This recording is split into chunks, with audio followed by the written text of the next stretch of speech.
Pasca Gunung Agung berstatus siaga, warga gelar doa bersama di Pura Besaki, Karangasem. Doa yang disebut Rang Lempana ini bertujuan untuk agar terhindar dari bencana.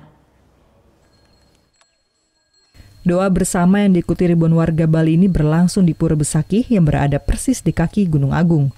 Doa bersama yang disebut Panglempana atau peneduh jagat ini bertujuan memohon keselamatan dan terhindar dari bencana. Doa bersama ini dipusatkan di 9 titik komplek pura di mana persembahyangan dilakukan dari pagi hingga sore hari.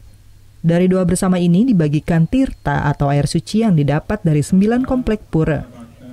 Air suci ini dibagikan ke masing-masing warga untuk dibawa ke rumah dan ditaruh di sanggah atau tempat suci keluarga.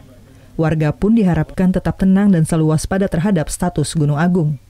Perkara Panglempana yang dipusatkan adalah di Pura Penumpangan. Yang ada di Besaki ini ada 25 komplek pura.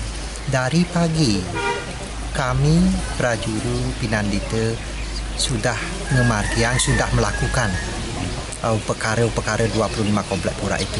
Matur piuning dari pagi. Ada 9 titik dipusatkan.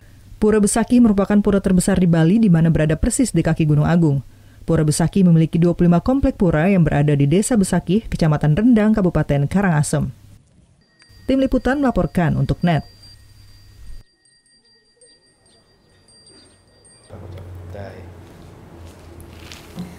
Udah selesai kan nontonnya? Nah, jadi jangan lupa buat like, komen, dan subscribe ya.